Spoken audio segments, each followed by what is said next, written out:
This episode we're going to cross the Tweed bar on the way out at night and head down to the Clarence River. So it'll be a bit interesting doing a bar crossing at night, but we need to do that to get down to the Clarence in good time.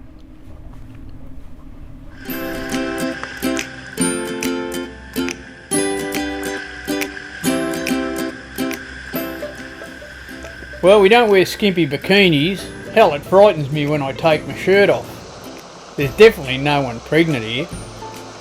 This is motor sailing for old dudes. We do live on a boat and we do cruise extensively along the Australian coast. Join us and visit some great destinations. Learn how to look after a boat and live off grid. It might even get you enthused to do the same thing.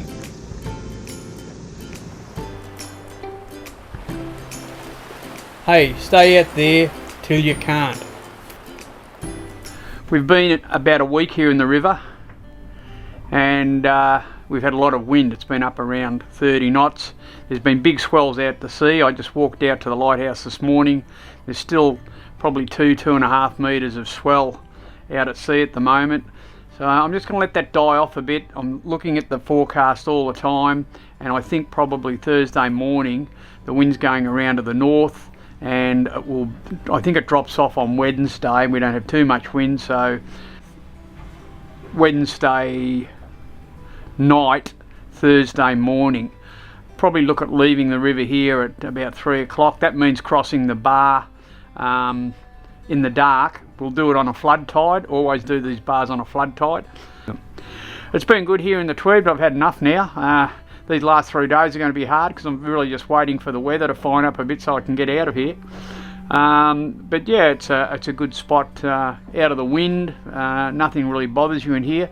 Tomorrow I might just travel down to another part of the river and we'll have a bit of a look at another anchorage in the Tweed.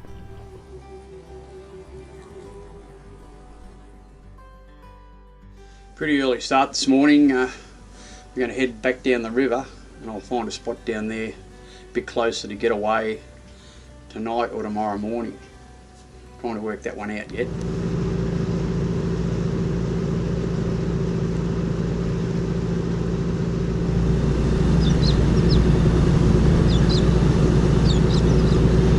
This is called Terra Nora Inlet and there's a bit of an anchorage up here that I plan to use.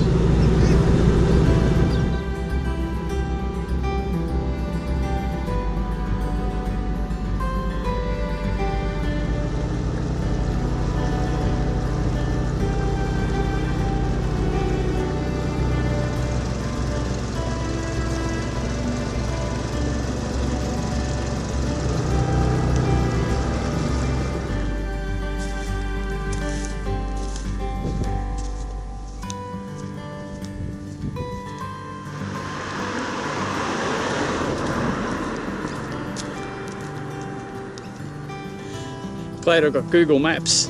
I was heading the wrong way.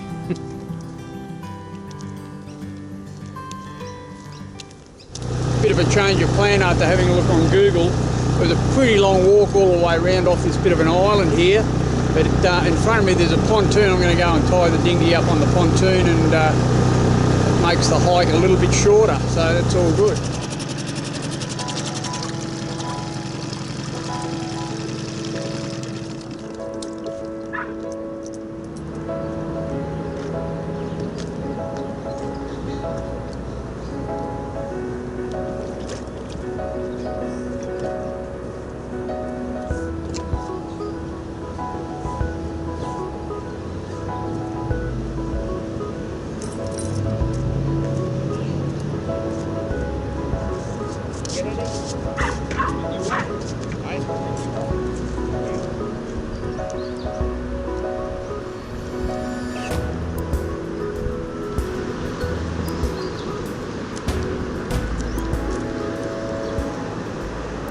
Looks like it's coffee time. Well, I couldn't go past Macca's and a cup of coffee this time of the morning. While I'm out and about in the dinghy, I'll take you for a little look up Terra Nora Inlet, see what's available up there.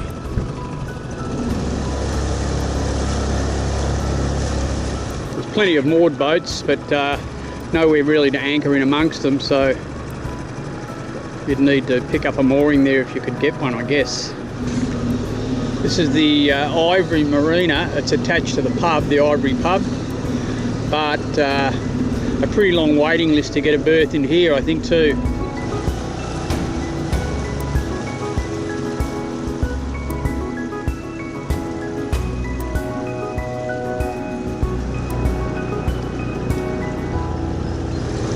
These are the trawler berths up the river. I'm not sure, maybe you could find out a bit about picking one of them up if you got in touch with maybe the fish co-op or someone like that, but I'm not sure what there's a few empty ones, but I'm not sure what the go is as far as picking them up goes. Marine rescue, and more berths up here by the look of it as well. I was just talking to a guy off one of the boats here, and he said that there's a lot of berths. There's a lot of berths have been taken up by boats that are trying to get north, but the border's closed to them, so they're sort of waiting here. So I guess that's why it's so hard to get a berth here at the moment.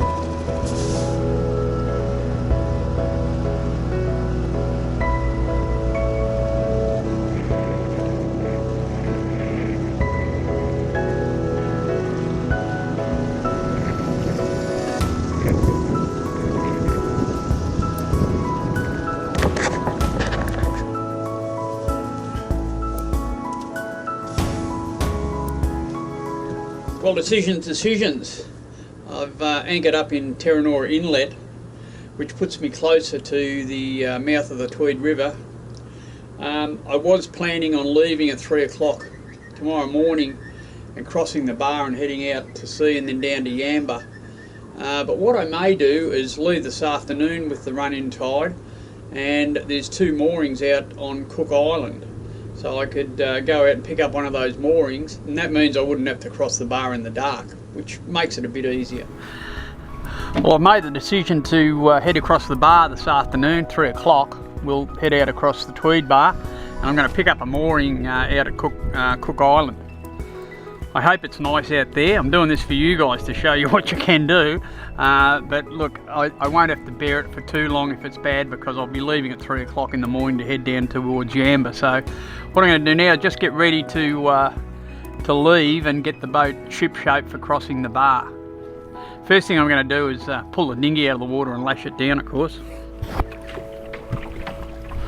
Well, the tide's definitely running in, so not much overrun. There's a fair bit of tide to push on the way out. It'll take us a little while to get out there, but that's what you want. You want that tide coming in, and that'll flatten the bar right off. And not much wind. There's probably only 5 or 10 knots of breeze, and it's pretty well from the east at the moment, so we might even get a little bit of a sail down to Cook Island. We'll just see how it goes. It's not very far. Get this dinghy up first and get it stowed away.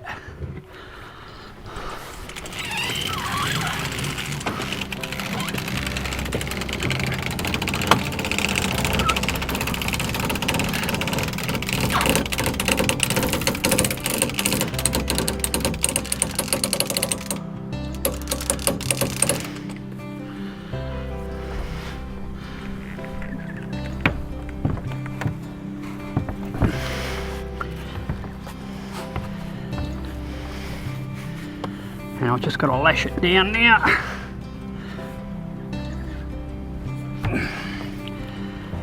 Make sure she's well lashed down, especially when you're crossing bars. You can do that fore and aft. So you can see I've got the dinghy hanging off this strop here now, so that's taking the weight. There's no weight on the halyard at all, and that means that this winch is now freed up. Where I usually pull the dinghy up on that winch is now freed up to handle the headsail. Everything on a boat has to do 2 functions. That's the rule.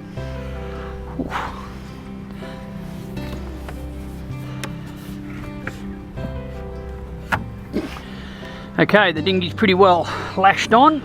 The next thing I'm going to do is just check my engine rooms. I've done all my pre-start checks. I did them just up the river. It was only half an hour ago, so it's only run for half an hour. But before I cross the bar, I always stick my head in the engine room, make sure there's no fluid in the engine room, and everything looks okay. Just, you don't want anything going wrong when you're halfway across a bar. Just a quick look, there's no fluid laying in the bilge. everything looks okay. Without getting down there, I was only down there half an hour ago, so I've done all that, but yeah, it looks alright. There's nothing wrong with that one. And of course, being a catamaran, do the other side.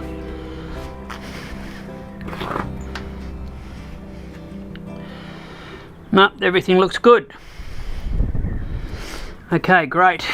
We should be ready to go.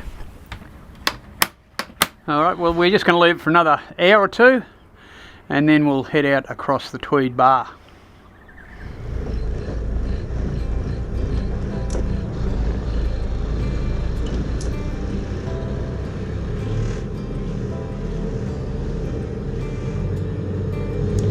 Rescue Point Danger, this is Peggy-Anne. I just wondering if we could go on your log. I'm just heading out across the bar at the moment. I'm just heading out of Terra Nora Inlet at the moment. I'm going to cross the bar and head down to Cook Island and moor there for the night. But I'm heading for Yamba. I've got an ETA down there around about 1700 tomorrow. Over. Received that, Peggy-Anne. I'll put you on my log. If I have any questions, I'll give you a call after you've crossed the bar.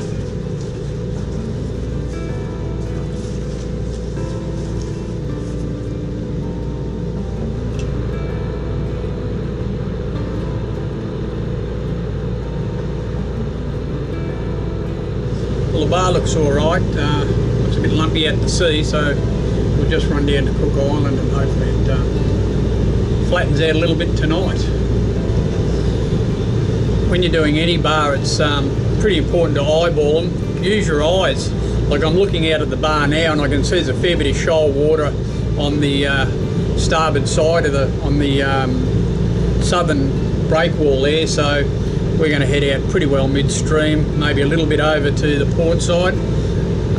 Yeah, but always have a look and you can see where there's waves breaking. That's not where you want to be. You want to be going out where the calm water is. So make sure you use your eyes and don't just go by the chart or by you know, a guidebook or something like that. Use your brain a bit, because you can usually see where you're supposed to be, and pretty obvious from here that the best water's sort of midstream.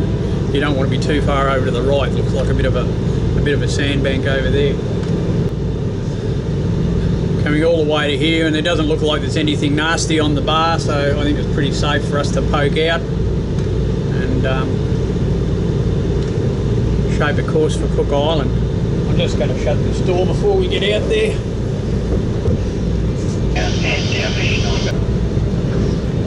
We're pretty well on the bar now, so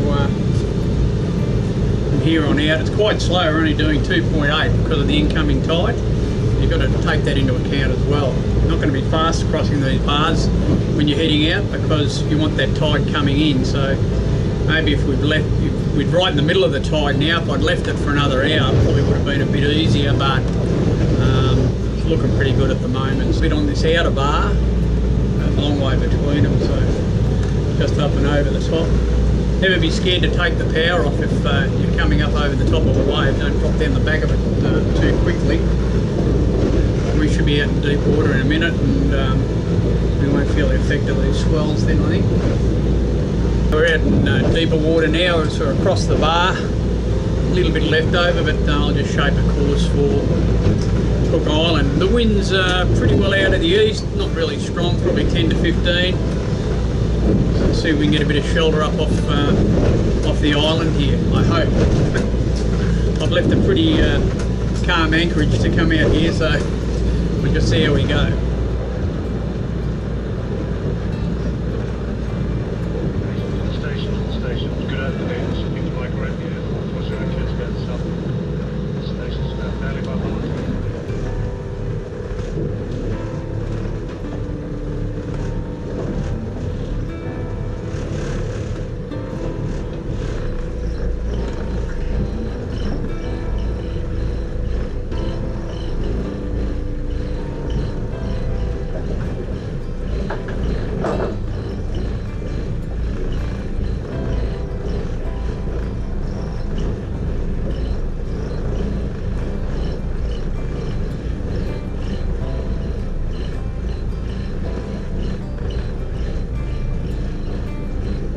Letting you know, we're moored up at Cook Island. we'll stay here for the night, and I'll give that phone number a ring at 0300 tomorrow. Received that, Peggy-Anne. You could also call on channel 16 if you would like also, over. Yeah, roger that. I'll see how I go either way, but I'll log on when we leave in the morning.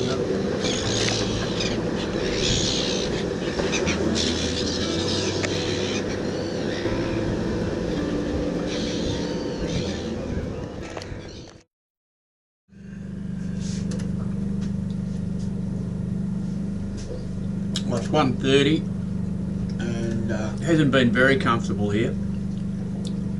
It'd be a good spot though to pick up one of these moorings if you're waiting for the bar at the Tweed or doing what I've done, but if I did it again, I think I'd probably stay in the river and come out at night. It's not a very peaceful sleep, but then again in better conditions it would be nicer. There's no wind now. It's wind's down under probably 5 knots, so the sea's settled down a bit, but we'll get going in a minute. I'm just having a cup of coffee, wake up first. I've got a course plotted in for where we're going. First thing is to find my way out of here. There's a couple of marker buoys marking the mooring ground, and they're not lit, so I've got to be careful of them as I head out. Anyway, we'll fire the motors up in a minute and head south.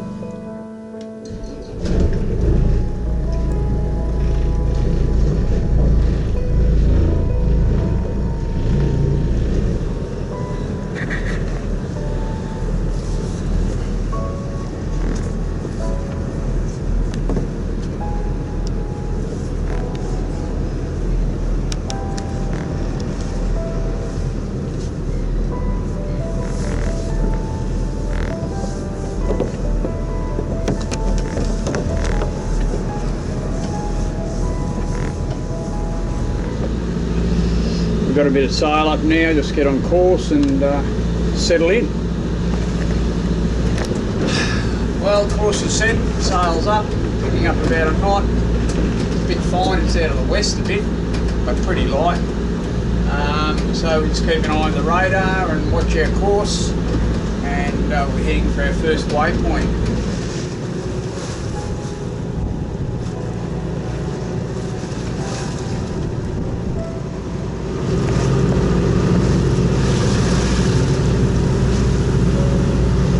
Sunrise, and we're just off Byron Bay, the furthest easterly part of the continent of Australia. Conditions are pretty good. I've been sailing up until now. I've just had to furl the sail because the wind headed us a bit, but I think it's going around to the east and then the northeast, so that should be good for the trip further down. We'll hold the course here in a minute and maybe get the sail out again.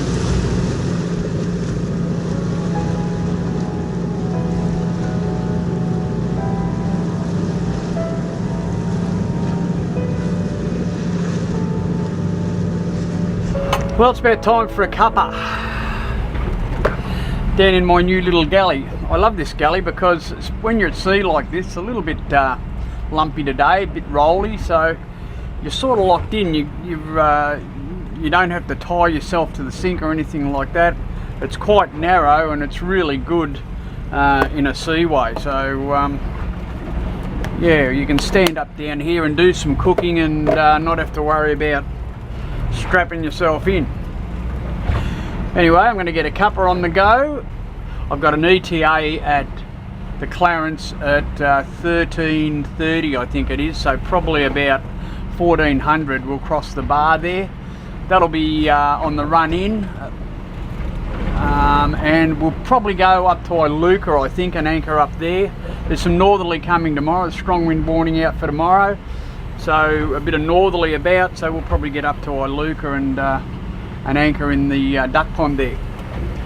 Trip's been pretty good so far. We started early, but we held the sail until we got to Byron, and then the wind has headed us a bit. So it's on the nose still now. I've got the sail furled up. We're still doing 6.2, which is a pretty good clip. The wind is supposed to go round to the north about 10 o'clock, so we'll see with that, whether that occurs. And if it does, we'll get that sail out again and steady things down a bit and help us out. But now, a cup of tea time.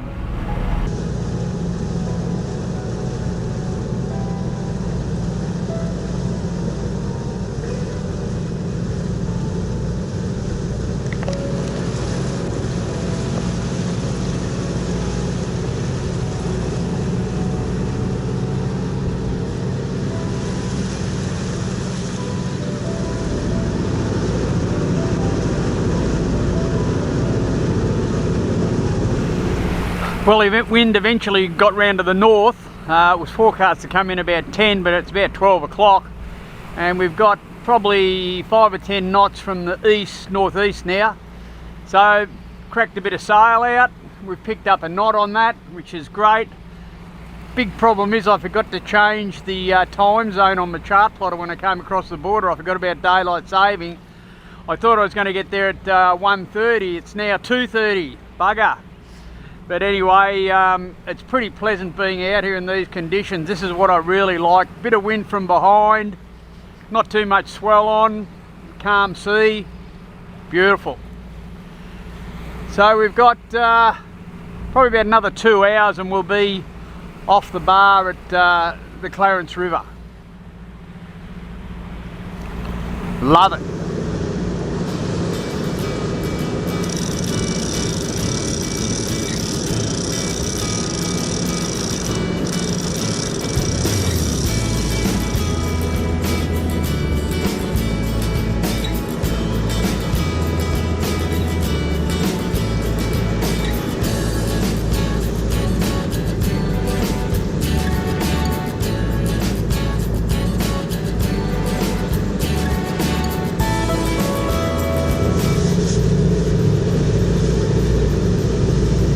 We're just heading for the Clarence River bar now. We're about halfway through the tide, a little bit past halfway I guess. About halfway through the tide, so we should be alright. It'd be good to leave it a little bit later, but I'm here now, I'm not going to hang out. I'm looking at the bar now and it's looking pretty good. There's nothing on it. So put the life jacket on. I've just logged in with Marine Rescue Iluka Amber, and we'll sneak it across the bar. Conditions we got here, the wind went round to the northeast during the trip, and we've had a nice little motor sail down here. I just got rid of the sail. I checked my engine rooms. It's all good to go in, so we'll sneak across the bar and get into Iluka in the duck pond there.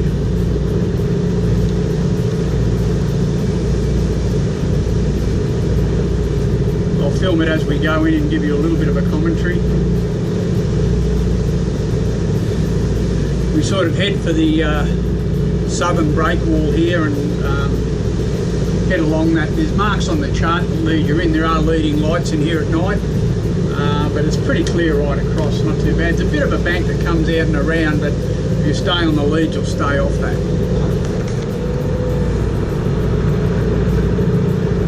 It's a bit hard from here to make out the two seawalls, but you can see them. If you have a look, you can see the two seawalls. You can see the opening. You can see there's not really any big surf on the bar at all. You stay pretty close to the southern seawall. That's where the leads take you. So if you're coming in and you can't find the lead, they're lit at night, I'm pretty sure. But if you're coming in, you want to stick fairly close to the southern seawall when you're doing this part. It comes in on about a 45-degree angle from sea. Once you get to here, you want to be closer to the southern breakwall. From here you can head over to the left. There's a bit of an opening in the seawall there, and that's what they call Whiting Beach over there. There's some leads taking you in, and that's a pretty good anchorage in southerlies, so not bad, and it's a short walk up to Yamba. You can walk up through the scrub to Yamba. I'm going to go across the other side of the river onto the Iluka side, and we'll get into the duck pond there. And we've got a northerly coming in, so it's probably a bit nicer in northerly weather. Starting to pick up lateral marks now as well, so you can see some buoyage up here. pick it up as we get into the river.